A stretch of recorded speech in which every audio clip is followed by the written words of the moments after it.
Purandar books and கைட்ஸில் study material and practice manual 2 புத்தகமாக கொடுத்துருக்காங்க. புத்தகத்தில் உள்ள ஒவ்வொரு வரியும் கதை போல எளிதாக புரிந்து கொள்ளும் வகையில் கொடுத்திருக்கிறாங்க. ஞாபகம் வைத்துக் கொள்ள மெமரி டிப் கொடுத்திருக்காங்க. தேர்வுக்கு இதில் இருந்துதான் கேள்விகளே வரும். புரந்தர் புக்ஸ் அண்ட் கைட்ஸ்.comல வாங்குங்க. பல்வேறு கலையபரங்களுக்கு மத்தியில நம்ம விசாலக்கிழமை அப்டேட்டை வந்து நம்ம பேசாம விட்டுவிட்டோம். விசாலக்கிழமை விசாலக்கிழமைனா யார் ஸ்பெஷல்? விசாலக்கிழமை இதுதான் அதிரடி வேலன். அதிரடி வேலன் ஐயா, பெரிய ஐயா. போக போக தெரியும். இன்னும் ஒன்னும் தெரிஞ்ச பாடல, இன்னும் போகணும்னு அர்த்தம். ஸோ அவர் வந்து இந்த வாரமும் வாரம் வந்து ஒரு அதிரடி அறிவிப்பு போடுவார். அதே போல் இந்த வாரமும் ஒரு அதிரடி அறிவிப்பு போட்டிருக்கிறாரு.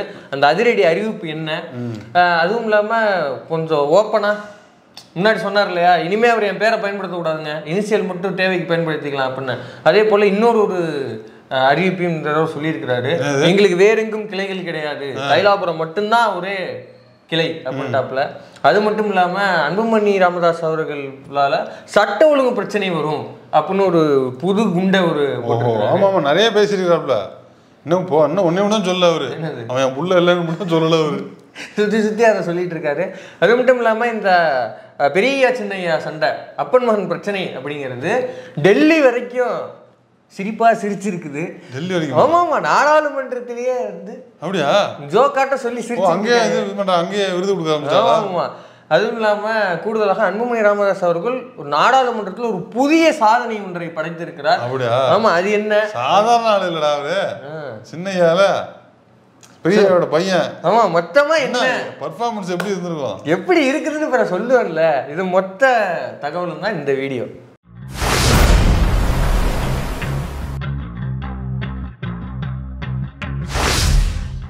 முதல்ல எதுல இருந்து போலாம்? விசாலக்கிழமை முழுக்க ஒரு பாமக ஸ்பெஷல். பாமக ஸ்பெஷல். எது வேணும் முதல்ல உங்களுக்கு? ரசிகர்களுக்கு ஒரு விருது இருக்கு, நிறைய இருக்கு. எது முதல்ல வேணும்? டெல்லி கூத்து வேணுமா, தைலாபுரம் கூத்து வேணுமா? எது முதல்ல வேணும்? தைலாபுரமே போலாம். தைலாபுரத்துல இருந்து சரி, முதல்ல கிராமத்துல இருந்து ஆரம்பிக்கிறோம். அழகிய கிராமத்துல இருந்து ஆரம்பிக்கிறோம். முதல்ல விசாலக்கிழமை என்ன நடந்துச்சு அப்படின்னா, எங்களுக்கு வேற எங்கும் கிளைகள் கிடையாது அப்படின்னா யார் சொல்றா? அப்படின்னு ஐயா பெரிய சொல்றாரு. ஆமா, பனையூர்ல கிளை இருக்குது, அங்க கிளை இருக்கு, அதெல்லாம் கிடையாது. பனையூர்ல இருக்கு, டால்பின்ல இருக்கு, ஈசிஆர்ல இருக்கு, நேவர் நோ. பாமகனா ஒரே பாமக தான், ஒச்சே பாமக தான், அது தைலாபுரம் தான், அது ராமதாஸ் பாமக தான். ஆமா ஆமா, ரா பாமுக அது மட்டும்தான், ஆரா பாமுக இல்ல அப்படிங்கிறத சொல்லிட்டாரு. அது அவர் சொல்ல கேட்டவர் நல்லா. கண்டிப்பா ப்ளீஸ். நம்முடைய கட்சியினுடைய தலைமை அலுவலகம் சென்னையில் இருந்ததை மாற்றி 30/5/2025 முதல் தைலாபுரம் தோட்டத்திலேயே தலைமை அலுவலகம் இயங்கி வருகிறது. தொண்டர்களும் மற்ற தலைவர்களும் வேறு எங்கும் நம்முடைய தலைமை அலுவலகம் இல்லை என்பதை தெரிந்து கொண்டு தலைமை அலுவலகம் தைலாபுரத்தில் தான் இருக்கிறது என்று தெளிவாக தெரிந்து கொண்டு, அது மட்டும் கிடையாது, கட்சியும் நான் தான், தலைவரும் நான் தான், ரங்கராய சக்திவேல் அப்படிங்கிறாப்லையா சொல்லிட்டாரு. இந்த ரங்கராய சக்திவேல் பிரச்சனை இன்னும் முடிஞ்ச பாடு இல்ல. இன்னொன்னு தெரியுமா? என்னது? நேத்தியா முந்தா நாள் தான் பிறந்த நாள். அப்படியா? ஆமா, வாழ்த்த மறந்துட்டோம். ஆமா, வாழ்த்த வயதில்லை, வாழ்த்துக்கிறோம். ஆமா, அப்புறம் வணங்க முடியும், வாழ்த்துக்க வேண்டியதா. ஜோதி ஜோதி ஜோதி பிறந்த நாள் வாழ்த்துக்களையா? ஓ அப்படியே, சரி, ஓகே. அடுத்து வந்து சிறப்பு பொதுக்குழுவின்படி பாமகவின் செயல் தலைவராக அன்புமணி தொடர்வார். தன்னை தலைவர் என்று கூறிக்கொண்டால் நடவடிக்கை பாயும் அப்படின்றாப்ல. எங்க பாயுது? நீ மட்டும் சொல்லு, நீ மட்டும் கூறு, பாயுதா இல்லையா? 6 மாசமா சுத்தி இருக்கிறாங்க, அப்படியே ஒன்னும் எடுத்த பாடு இல்லையா? 2 பேரும் பிலிம் காட்டுறாங்களே ஒளிய, யாரு பெருசு அடிச்சு காட்டு, ஒண்ணும் இல்லையா? சும்மா இங்க போய் மீடியாவுக்கு தான் கொண்டாட்டம், இங்க போய் 4 கேள்வி, அங்க போய் 4 கேள்வி, இப்படிதான் இல்லையா? ஒரு சுவாரஸ்யமா இல்லையா? பனையூரில் பாமக தலைமையகம் இருப்பதாக சொல்லுவது, தாங்களாகவே நிர்வாகிகளை நியமிப்பது, இப்படி எல்லாம் செயல்படுவது சட்டவிரோதமானது. யார்கிட்ட சொல்றீங்க? யார்கிட்ட சொல்லிட்டு இருக்கு? ஏங்க உங்க வீட்டுல தானங்க இருக்காரு, எங்க தூரமா வாங்க இருக்காரு, கூட்டு வச்சு ஒரு பஞ்சாயத்து கட்சி தலைமைக்கு கட்டுப்படாதவர்கள் சொல்லி கட்சி விட்டு நீக்கிடுவேன் நானு அப்படிங்கிறாரு. வேஸ்ட், நீக்கினீங்கன்னா அவர் சேர்க்கிறேன்னு லெட்டர் கொடுக்குறாப்புல, அவரே நீக்கிடுவேங்கிறாரு. அவரை நிக்கணும், அவரே நான் சேர்த்துட்டேன்னு எழுதுவாப்புல. என்னங்க நீங்க என்ன ஒரு முடிவு இங்க எப்படி இருக்குது. நான் ஒரு வீடியோ பார்த்தேன், ஜூலை 7ஆம் தேதி ஏதோ ஒண்ணு, ஆமா ஏதோ ஒண்ணு இல்ல, யாரோ ஒருத்தர் சேலம் பக்கம் நினைக்கிறேன், ஒரு 4 பேர் தீ குளிச்சு பெட்ரோல் ஊத்தி கொளுத்தி நிக்கிறாங்க தைலாபுரம் முன்னாடி. ஐயாவும் பெரிய ஐயாவும் அங்க வெளியில அப்படி இருக்காங்க. அந்த தொண்டர்களை பத்தி ஏதாவது கொஞ்சமாவது கவலைப்படுறாங்க 2 பேரும், எப்படியும் உசுர கொடுக்குறாங்க. இவங்க 2 பேருக்கு அதை பத்தில கவலையே கிடையாது. டால்பின் தெரியுதா இல்லையாங்கிறதாங்க மேட்ரு. அவ்வளவுதான். இது மட்டும் கிடையாது. இல்ல இதுல வந்து வன்னிய சொந்தங்கள், எங்கள் சொந்தங்கள், அவர்களுக்காக தான் நாங்கள் இருக்கிறோம், அவர்களால் தான் நாங்கள், கீழே பொறுமையிட்டு இருக்கிறாங்க. எல்லா இடத்துலயும் சண்டை நடக்குது. நேற்று இன்னொரு இடத்துல ஒரு சண்டை நடந்துச்சு, அடிதடி பிரச்சனை பாமகக்குள்ள. இப்படி போயிட்டு இருக்குது. 2 பேரும் அதை பத்தின ஒரு கவலையும் இல்ல, ஜாலியா இருக்கிறாங்க சண்டை போட்டு. ஆமா இவங்களோட சண்டை தாவேகா மீடியா ப்ரமோஷன், அதாவது இவங்களுக்கு வந்து இது இல்ல, ஒரு ஸ்பாட்லைட் இல்லாதனால அதுக்கு கவரேஜ் பண்றது 2 பேரும் மாறி மாறி பண்ணிட்டு இருக்காங்கன்னு நினைக்கிறேன். இது மட்டும் கிடையாது, கட்சியில வந்து கௌரவ தலைவரா ஜி.கே. மணி, செயல் தலைவரா அன்புமணிலாம் அப்படி பொறுப்பு போட்டார்ல, அப்படி பொறுப்புலாம் போட்டு இதுக்கு அனுப்பிச்சிட்டாராம், எலெக்ஷன் கமிஷனுக்கே அனுப்பிச்சிட்டாராம். இது மீறி வந்து நான் தான் யாராவது தெரிஞ்சிங்கன்னா கட்சி விட்டு நீக்கி போடுவேன் அப்படிங்கிறாரு. ஆனா வழிக்கு வேறி இதை சேர்த்துடுறாரு. என் பேச்சை கேட்கலன்னா கட்சி விட்டு நீக்கிடுவேன் நான் அப்படின்னு. இப்போ இதுக்கு இடையில வந்து யார் நம்ம அன்புமணி ராமதாஸ் வந்து ஒரு சுற்றுப்பயணம் ஒன்று அறிவிச்சிருக்கிறாரு. எல்லாம் காப்பி தான். ஆமா அவ்வளவு வீட்டுல சண்டைனா வீட்டு விட்டு கிளம்பிடுறது. ஆமா கொச்சிக்கிட்டு நான் போறேன். அதுவும் அப்படியே லோகோல இருந்து பேக்ரவுண்ட்ல இருந்து எல்லாமே அப்படியே முதல்வர் பார்த்து காப்பி. நேற்று 5 போஸ்ட் பார்த்தோம்ல, 5மே ஒரே மாதிரி தான் இருக்கு. ஒன்னு காமனா இருக்கும், பின்னாடி தமிழ்நாடு மேப் இருக்கும், அவ்வளவுதான் இவங்க போஸ்ட் இருக்கும், அவ்வளவுதான். இல்ல நியாயத்துக்கு நீங்க வந்து அதுல ஒரு மேட்டர் வந்து உண்மை. நீங்க அன்னைக்கு பேசின மேட்டர் வந்து ஒரு இது உண்மை. என்னன்னா அவரோட சுற்றுப்பயண லோகோ அதுல மோட்டோ பாருங்க, உரிமை மீட்க தலைமுறை காக்க. நேத்து நீங்க சொன்ன மாதிரிதான், உரிமை மீட்க என்ன உரிமை, கட்சி உரிமையை மீட்க தலைமுறை யார் தலைமுறை, ஏன் தலைமுறையை நான் காக்க அப்படின்ற மாதிரி இது ஒரு நடைபயணம். இதை அறிவிச்சோன்னே ஐயா சொல்லிட்டாரு, அன்புமணி ராமதாஸ் போனாருன்னா சட்ட ஒழுங்கு பிரச்சனை வரும், அதனால அதை தடை. சட்ட ஒழுங்கு பிரச்சனைனா என்ன சொல்ற, என்ன மாதிரி சொல்றாப்ல, தெளிவா சொல்லுங்க, தெளிவா. இன்னும் ஏன்னா இப்ப வந்து உங்கள்கிட்ட நாங்க எதிர்பார்க்கிறோம். இல்ல அவரை பத்தி உங்களுக்கு தான் தெரியும், ஏன்னா நீங்க தான் வளர்த்தவரு, நீங்க தான் எல்லாத்தையும் சொல்லி கொடுத்துருக்கீங்க, பாட்டில் அடிகளை பார்த்தவரு, அந்த வகையில எல்லா விஷயத்திலும் நீங்க சொல்லி கொடுத்தா செஞ்சிருப்பாப்ல. நீங்க சொல்லி கொடுத்ததா அவர் செய்வாரு. அப்ப அவர் என்ன செய்வாரோ உங்களுக்கு தெரியும். ப்ளீஸ் நீங்க முன்னாடியே சொல்லிட்டீங்கன்னா நாங்க நடவடிக்கை எடுக்கிறது கொஞ்சம் ஈஸியா இருக்கும். வெயிட் டில் நெக்ஸ்ட் விசால கிழமை. அவ்வளவுதான். அவர் என்ன சொல்றாருன்னா சட்டம் பாட்டில் அடிப்பான்னு சொல்ற, அப்படியோ பாட்டில் அடிப்போம் பத்திரமா இருங்க, ஏன்னா வீட்டுக்குள்ளே அடிச்சவன் அவன் அப்படின்னு ஒரு அவேர்னஸ் கொடுக்குற மக்களுக்கு எச்சரிக்கை விடுக்கிறாரு. அது மட்டும் இல்லாம பாமக பெயரு கொடியை பயன்படுத்த அன்புமணிக்கு தடை விதிக்க கோரி டிஜிபிட்ட அவங்க கட்சிக்காரங்களை அனுப்பி லெட்டர் கொடுத்துட்டாப்ல. ஆமா ஒரே சினிமா பாக்குற மாதிரியே இருக்குது. ஏதோ என் பேரை பயன்படுத்தக்கூடாதுன்னாரு, இப்ப கட்சி பேரை நீ பயன்படுத்தக்கூடாதுன்றது என்னதான் வந்து ஒரு முடிவுல இருக்கிறாரு.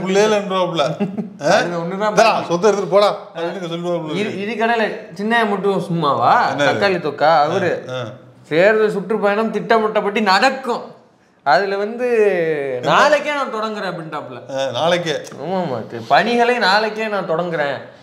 இவர் வந்து இன்னும் அவரை பேர் சொல்லிதான் சொல்லல, ராமதாஸ் அவர்களே பார்த்துருந்துங்க எச்சரிக்கிறோம் அப்படின்னு மட்டும் தான் இவரு பேசல. மற்றபடி வந்து ஒருபோதும் சொல்ல மாட்டாங்க. என்னதான் ஒரு பெரிய ஐயா மரியாதை கொடுத்து எவ்வளவுதான் இவர் திட்டுனாலும் அவர் வந்து சின்னையா வந்து அதை கடந்து சரி சரி சரி சரின்னு கடந்து போறாப்புல, அதனால கடந்து போயிடுவாருன்னு நினைக்கிறேன். திரும்பி ரிட்டையர் பண்ணிட்டான்னு வச்சுக்க, அவ்வளவுதான். என்ன அவ்வளவுதான் அவ்வளவுதான் அது அவ்வளவுதான் சூப்பர் ஹிட் வெளியே தான் இருக்கும். அவர் சாலக்கிழமை புக் பண்ண மாதிரி ஒரு வெள்ளிக்கிழமை புக் பண்ணி. அதாவது ஐயாவோட பெரிய ஐயாவோட கவலையில என்ன தெரியுமா, அன்புமணிங்கிறவன் எடப்பாடி ஆயிட்டானா என்ன பண்றது அப்படின்ற ஒரு கவலை. ஏன்னா எடப்பாடி எப்படி ஆனார்னு கண்ணு முன்னாடியே நம்மளுக்கு தெரிஞ்சிருக்குது. எடப்பாடி இன்னைக்கு எப்படி இருக்கிறாப்புல, மூச்சு விட்டா கூட அமித்ஷா கிட்டதான் விட வேண்டி இருக்குது.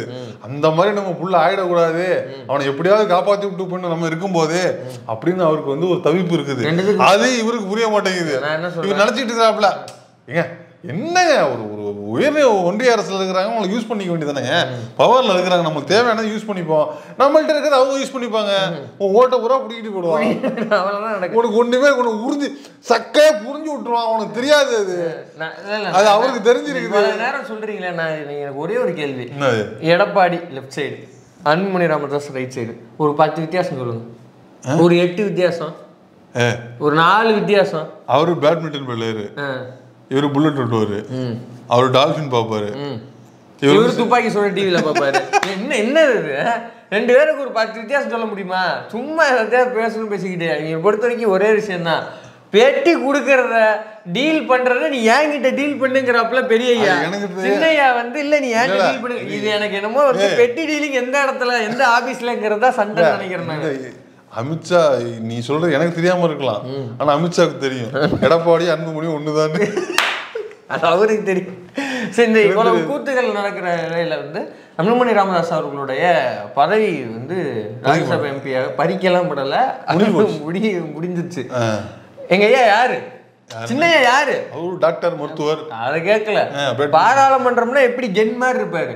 எப்படி இருப்பாரு? சும்மாவே அங்க போக மாட்டாரு. அங்க இருந்து கூப்பிட்டு ஒண்ணு பாஜகக்காரங்க, எப்பா வாப்பா இன்னைக்கு ஒரு மசோதாக்கு ஓட்டு போட வேண்டியிருக்கு அப்படின்னா போவாப்புல. என் பதவி முடிய போது கடைசி நாள் அன்னைக்கு கூட மனுஷன் போகலைங்க, ஃபேர்வெலுக்கு கூட போகல. அந்த கூத்த பாருங்க. Anbumani Ramadoss, doctor Anbumani Ramadoss not present. Anbumani Ramadoss, doctor Anbumani Ramadoss not present. அவ்வளவுதான். Is not present. அத போகல. ஏய் கடைசி நாள் தம்பி இன்னைக்கு முடியல, அவருக்கு என்னைக்கு அறிவிச்சாங்களோ அன்னைக்கே முடிஞ்சிருச்சு அவருக்கு.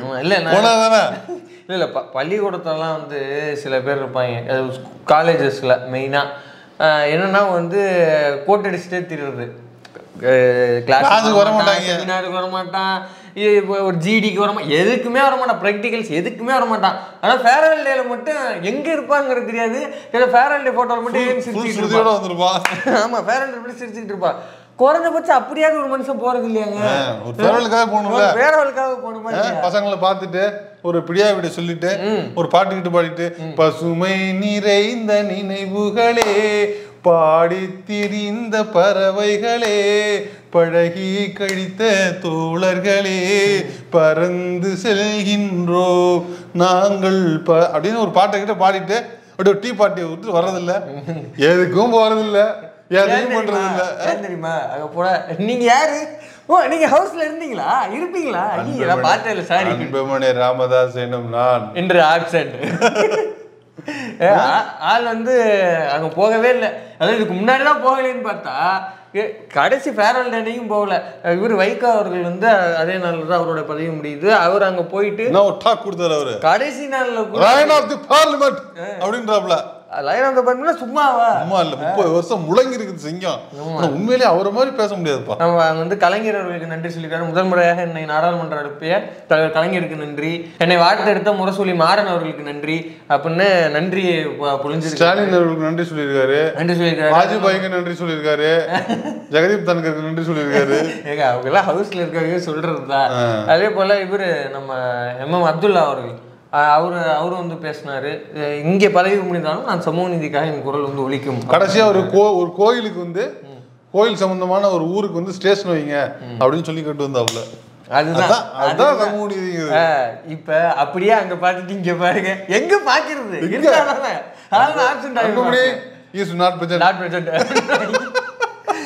இது பரவாயில்ல. நான் சொன்னேன் இல்லையா, பஞ்சாயத்து டெல்லி சொல்றேன். இந்த கிளாஸ்ல அட்டெண்டன்ஸ் எடுக்கும்போது ஒரு ஃபேக் அட்டெண்டன்ஸ் தான் பசங்க மணி சார் பெஞ்சு கீழே நின்று கொடுப்பாங்கல்ல, அவன்டா இல்ல இல்ல அந்த மாதிரியாவது ஒரு ஃபேக் அட்டெண்டன்ஸ் கொடுத்தாவது அட்டெண்டன்ஸ் பர்சன்டேஜ் வச்சுக்கலாம்ல. நான் என்ன சொல்றேன், பார்லிமெண்ட்ல கற்பனையா பாம் அரசுங்கன்னு சும்மா கற்பனையா பிரசன்ட் அப்படின்னு வச்சுங்க, டக்குன்னு ஜெகதீசன் பிறகு எரிச்சிருவாப்ல. ஏன்னா பொய்யா சொல்ல பிச்சு போடுவாங்க. எனக்கு தெரியாது அனுமதினா நாட் பிரசன்ட் எனக்கு தெரியாதா? ஏமாத்திரியா இதனால போயிருக்காப்லையே அந்த ஒரு டாக்டிஸா தெரிய வேணாமா? சரி நம்ம இவரு அப்துல்லா விட்டு ஒரு பர்சன்ட் சொல்லுவோம். ஒரு நாளைக்கு ஒரு நாள் பிரசன்ட் சொல்லுவோம், ஒரு நாளைக்கு தம்பிதுரை விட்டு ஒரு பர்சன்ட் சொல்லுவோம், அடுத்த நாள் அப்துல்லா விட்டு ஒரு பர்சன்ட் சொல்லுவோம். என்னங்க இப்படியே அட்டெண்டன்ஸ் தேத்த வேணாமா? ஒன்னும் தெரியல. இந்த டாக்டிஸ் இருக்குல்ல ஜெயலலிதா அவர்களுக்கு தெரியும். எப்படி வைகோ அவர்கள் வந்து ஒரு நீண்ட பேட்டி கொடுத்துருப்பாரு, நடிகர் ராஜேஷ் இருக்காருல்ல அவர்கிட்ட. அப்போ வந்து ராஜ்யசபா போயிருக்கிறாங்க ஜெயலலிதா அவர்கள். அப்போ வந்து கூப்பிட்டு கேட்டுறாங்க, அம்மா நீங்கள் என்ன கொஸ்டின் போட போறீங்க அப்படின்னா, அவர் வந்து சில கொஸ்டின்லாம் லிஸ்ட் பண்ணியிருக்கிறாரு. பார்த்துட்டு அப்படியே என் பேர் அதில் சேர்த்துங்களேன் அப்படின்னு இவர் அதெல்லாம் சேர்க்க முடியாது போ அப்படின்ட்டு போயிட்டாரா. சும்மா இதை போய் வைகோ அவர்கள்ட்ட கம்ப்ளைண்ட் பண்ணியிருக்காங்க மற்ற சிபிஎம் எம்பிக்கள்லாம். ஏங்க நீங்கள் நம்மகிட்ட பேசவே மாட்டேங்கிறீங்களா சொல்லி வருத்தப்படுறாங்க அப்படின்னா அந்த மாதிரிலாம் பேச முடியாதுங்க வாங்க அப்படின்னு சொல்லிட்டு போயிருக்காரு. அப்போ நீங்கள் யோசிச்சு பாருங்க, 2000 வருஷமா இவங்களுக்கு மூளையே இல்லை உள் இருக்கு. நம்ம ஆளுகிட்ட இப்படியே எழுதி வாங்கியே பயக்கப்பட்டாங்க.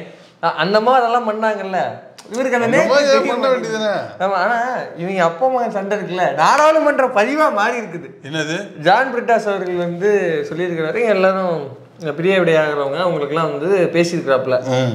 இவரு போறாரு அவரு போறாருன்னு சொல்றப்ப அன்புமணி ராமதாஸ் அவர்களுக்கு வந்து நான் வந்து தெரிவிச்சுக்கிறேன். என்னன்னா அவர்கிட்ட பெருசா ஒன்றும் கலந்துக்கிட்டது கிடையாது, ரொம்ப நல்லது. பாருங்க இன்டெலெக்சுவல்ஸ் எவருமே அவரோட வந்து கலந்துக்கிட்டதே. அவரே இப்போ இன்டெலெக்சுவல்ரா, அவர் வந்து அவர் மூளை யாருக்கும் கொடுக்க மாட்டாங்க. அப்படியா? ஐயோ பத்திரமா வச்சு மூளை யாரும். ஆமாண்டா, நம்ம அதாவது அது இன்டெலெக்சுவல் நிறைய இருக்குது, எல்லார்ட்டும் சேர்க்கறது மூலியமா இன்டெலெக்சுவல் வருது. அவர் வந்து பெரிய இன்டெலெக்சுவல். அவர் அறிவை வந்து அவர் யாருக்கும் தரமாட்டாப்ல. பாமக ஆட்சிக்கு வந்த உடனே அதை முழுக்க முழுக்க தமிழ்நாடு தான். பாமகவோட அந்த அவரோட மூளை முழுக்க தமிழ்நாடு தான், யாரும் கொடுக்க மாட்டாங்க. அவர் பேசிருக்கும் போது அப்படியே அடிக்கிறாரு. அவர் வந்து நான் வாழ்த்துக்கள் சொல்லிக்கிறேன். ஏன்னா அவருக்கு நிறைய பஞ்சாயத்து இருக்கு, குறிப்பா அவங்க அப்பா கூட நிறைய பஞ்சாயத்து இருக்குது. அப்படி சொல்லல, அவர் நிறைய விஷயங்களோட போராடிட்டு இருக்காரு, குறிப்பா அப்பா கூட போராடிட்டு இருக்காரு. அதுக்கெல்லாம் நான் வாழ்த்துக்கள் சொல்லிக்கிறேன். அந்த கட்ட please. Sir, Chandrasekhar ji and Anbumani Ramdas, I haven't interacted much with them, but I'm sure that they have contributed richly. And Anbumani has got so many battles in his hand, even a battle against his father also. அவ்வளவுதான், நம்மள முடிச்சு விட்டீங்க போங்க. இது சிரிக்கிற விஷயம் இல்லடா, எங்க தமிழ்நாட்டுல தான் இந்த மானத்தை வாங்கினது பத்தாது, கேரளா வரைக்கும் இல்ல, டெல்லி வரைக்கும் மானம். டெல்லியில போய் இந்த மானத்தை வாங்கணுமா? நீ சொல்ற மாதிரி கேரளாவுக்கும் போவோம், அங்கேயும் போய் இருந்தாலும் அவன் ஃப்ரெண்ட்ஸ் கிட்ட எல்லாம் சொல்லி சிரிப்பான், எல்லாருக்கும் போவோம். அது எவ்வளவு பெரிய கேவலம். தமிழ்நாட்டுலதான் இந்த பிரச்சனை வந்து சிரிப்பா சிரிக்குது, இப்ப டெல்லி வரைக்கும் சிரிக்கணுமா? சும்மா விளையாட்டு. நான் வந்து விளையாட்டு தான் சொன்னேன், இது ட்ரம்ப் வரைக்கும் போக போகுது, போயிடு போல இருக்குது. இல்ல நீங்க யோசிச்சு பாருங்க, இல்ல இது தப்பு கிடையாது. பாமக அப்படிங்கிற ஒரு கட்சி டெல்லி வரைக்கும் கேரளா வரைக்கும் ரீச் ஆயிருக்குல்ல, ஒரு இன்டர்நேஷனல் பார்ட்டி. ஆமா, இன்டர்நேஷனல் பார்ட்டி ஆக போகுது. இந்த ரீச் யாருக்காவது கிடைக்குமா? யோசிச்சு பாருங்க. இப்ப ஆர்ஜேடி கட்சியினுடைய தலைவர்களோ இல்ல வந்து சமாஜ்வாதி பார்ட்டியோட தலைவர்களோ, இப்படி ஏகப்பட்ட கட்சியின் தலைவர்கள் திமுகவை வந்து குறிப்பிட்டு பேசுவாங்க, விசிகாவை குறிப்பிட்டு பேசுவாங்க, ஸ்டாலின் அவர்கள் குறிப்பிட்டு பேசுவாங்க, தலைவர் திருமாவை குறிப்பிட்டு பேசுவாங்க. பல பேச்சுகள் இருக்குது, நம்மளாம் அப்பப்போ வந்து கோட் பண்ணி பேசியிருக்கிறோம். இப்படியான ஒரு ஸ்பேஸ்ல பாமகவும் இருக்குது, அந்த ரேஸ்ல பாமகவும் இருக்குது. யோசிச்சு பாருங்க. அப்பா உள்ள சண்டை பஞ்சாயத்து ஆமா. இதுல நான் சொன்னேன் இல்லையா, அன்புமணி ராமதாஸ் அவர்கள் நாடாளுமன்றத்துல ஒரு ரெக்கார்டு வச்சிருக்காருன்னு. அந்த ரெக்கார்டு எப்ப ஃபுல் ஸ்கிரீன்ல தனிநபர் மசோதா நிறைய போட்டிருக்காரா? டி சிவா அதிகமா இருக்காரு, அவருக்கு அப்புறமா அதிகமா தனிநபர் மசோதா போட்டு அதை வென்றெடுத்து அப்படிதான் ரெக்கார்டு வச்சிருக்காரு. அதெல்லாம் எதுவும் இல்ல, ஃபுல் ஸ்கிரீன் நீங்க பாத்திருப்பீங்க. தமிழ்நாட்டுல இருந்து ஓய்வு பெற்ற எம்பிகள்ல லீஸ்ட் அட்டெண்டன்ஸ் வந்து அன்புமணி ராமதாஸ். லீஸ்டா? லீஸ்ட் ஃபர்ஸ்ட் தானே. அப்ப இந்த லிஸ்ட்ல பாரு, அவர் எங்க இருக்காரு? கடைசில இருக்காரு. ஃபர்ஸ்ட்ல இருக்காரா? மாத்தி சொல்றேன், ஃபர்ஸ்ட்ல இருக்காரு பாரு. ஓ ஆரம்பிக்கும் போது. ஆமா, அவர் தானே ஃபர்ஸ்ட். என்னங்க நீங்க ஏங்க அதாங்க, அப்படி அவர் தாங்க ஃபர்ஸ்ட். எடப்பாடி கேட்டா அப்படிதாங்க சொல்லுவாரு. அவர் தானே ஃபர்ஸ்ட் இருக்காரு, அவரை போய் லாஸ்ட் ஏமாத்துறீங்களா? என்ன யாரும் ஏமாத்த முடியாது. அன்புமணி ஒரு எடப்பாடியே அன்புமணி தான். இப்ப யோசிச்சு பாருங்க, இருக்கிறதுலயே அவருக்கு அப்புறம் வந்து கம்மியா இருக்கிற அட்டெண்டன்ஸ்ன்னு எடுத்துக்கிட்டா, அன்புமணிக்கு அப்புறம் கம்மியான அட்டெண்டன்ஸ்னா ஐயா வைகோ அவர்கள். அவரே எவ்வளவு பர்சன்டேஜ்னு பாருங்க, 56.81. 56ன்னு கிட்டத்தட்ட வந்து 60 கிட்டன்னு வச்சுக்கோங்க. நான் என்ன சொல்றேன், வைகோ அவர்களுடைய உடல்நிலை இப்ப சமீப எப்படி இருக்குது, எப்படி இருக்குது அப்படிங்கிறது நம்ம தெரியும். ஆபரேஷன் பண்ணி ரெக்கவர் ஆயிட்டாரா? கடைசி உரைய பாத்தியா? பார்த்தேன்னா அப்படி பேசிதான் வந்தாரு. போனாருன்னா பேசுவார் எல்லாம் ஓகே. ஆனா நீங்க யோசிச்சு பாருங்க, அவருடைய அந்த மூப்பு காலத்திலையும் அவர் வந்து கிளம்பி போறாரு. 89 ஓகே, இருந்தாலும் கிளம்பி போறாரு. அப்படி இவ்வளவு ஆபரேஷனு, இவ்வளவு உடல் உபாதைகள்லாம் வச்சுக்கிட்டு கிட்டத்தட்ட வந்து 178 நாள் போயிருக்காருன்னா, கிட்டத்தட்ட 56 விழுக்காடு அவர் வச்சிருக்கிறாரு. உனக்கு என்ன கேடு அப்படின்னு கேட்பாங்களா இல்லையா மக்கள்? அவர் 29% வச்சிருக்காப்ல. 29.29 எங்க இருக்கு? 56 எங்க இருக்குது? 30% டிஃபரன்ஸ் இருக்குது. கம்மின்னு வச்சுக்கிட்டாலுமே 56%. இதுல அதிகம்னு வச்சுக்கிட்டோமா, யார் நம்ம இவரு வில்சன் சார், அவர் வந்து 95.24 வச்சிருக்காரு. 305 நாள் தான் மொத்த செஷனு, அதுல 300 நாள் போயிருக்கிறாப்புல. அவர் என்னென்னலாம் அவருக்கு அவ்வளவு இது இல்லடா, அவர் நாலேஜ் கிடையாது. அதனால கெயின் போய் கெயின் பண்ணணும். நம்ம ஆளுக்கு நாலேஜ் ஆல்ரெடி கிரெயின் அம்புட்டும் கிரெயின், அதனால அவசியம் இல்லை நினைக்கிறேன். இந்த 92 நாள் இருக்குல்ல, இந்த 92 நாள் பாஜக கூப்பிட்டுருப்பாங்க, வா இவர் ஓட்டு போடணும் வா, அப்படிதான் போயிருப்பாப்ல. இப்ப மக்களே இதான் கேட்டா என்ன சொல்லல, ஏங்க போகல கேன்டீன்ல மசாலா தோசை சரியில்லைங்க அதனால போகல. இந்த சங்கி குரூப் தான் சொன்னது 40 MP ஜெயிச்சு போய் சமோசாவை திங்க போறீங்கன்னு. ஜெயிச்சு போய் உங்க ஐயா என்ன சமோசா தின்ட்டாரா? இவர் தானே சொன்னாப்ல. இவர் என்ன பண்றது, என்ன பண்ணி ஆட்டிட்டு வந்திருக்காப்ல அப்படின்னு கேட்பாமா இல்லையா? அப்புறம் அவங்க சமோசா திங்க போறாங்க, நீங்க என்ன திங்க போனீங்க? மாம்பழத்தையா? அங்க கிடைக்கலையா, அதனால திங்க போகலையா? அங்க யோசிச்சு பாருங்க. திரும்பி நம்ம சொல்றோம், கிட்டத்தட்ட 60 MP என்னமோ கிடைச்சா, 60 MLAக்கள் கிடைச்சா வந்து ஒரு MP 33. ஆமா 2 MP அனுப்பலாம். 33 MLAவுக்கு ஒரு ராஜ்யசபா MP அப்படின்னா 32 MLA தான் கிடைக்கணும். இப்ப 32 MLA சீட்டுக்கு கம்மியா வந்து அதிமுக கூட்டணியே தோற்கடிச்சாதான் அவங்க எல்லாம் வீட்டுல இருக்க முடியும். வேணாம் இல்ல போக வேணாம், அவங்க எதுக்கு அவ்வளவு கஷ்டப்பட்டு நீங்க செலக்ட் ஆகி அவ்வளவு கஷ்டப்பட்டு எதுக்கு போனோம்? அப்ப சொல்லுவாங்கல்ல, அந்த சீட்டுக்கு வேற யாராவது அனுப்பிச்சாலாவது இன்ட்ரெஸ்ட் உள்ளவங்க யாராவது போயிட்டு படிச்சுட்டு வருவாங்கல்ல, அவ்வளவு கஷ்டப்பட்டு நீங்க எதுக்கு போகணும்? அதனால மக்களே, இந்த ஏடிஎம்கே கூட்டணிக்கு நீங்க 33 சீட்டு கீழே தோக்கடிங்கன்னா அவங்க போவானா? ஏன் சொல்றோம்னா, இவ்வளவு 170 நாள் இவர் போனாலும் கூட போய் சிஏஏக்கு ஆதரவு ஓட்டு போட்டு வந்திருக்காரு, என்ஆர்சிக்கு ஆதரவு ஓட்டு போட்டு வந்திருக்காரு, விவசாய சட்டத்துக்கு ஓட்டு போட்டு வந்திருக்காரு. இத்தனை மசோதாக்களும் சட்டமானதுக்கான காரணம் அன்புமணி ராமதாஸும் அதிமுகவும் மட்டும்தான். அதனால இவங்க போன அந்த 170 நாள் நம்ம மக்களுக்காக பேசல, நமக்காக பேசல, நமக்கு எதிராக தான் பேசியிருக்கிறாங்க.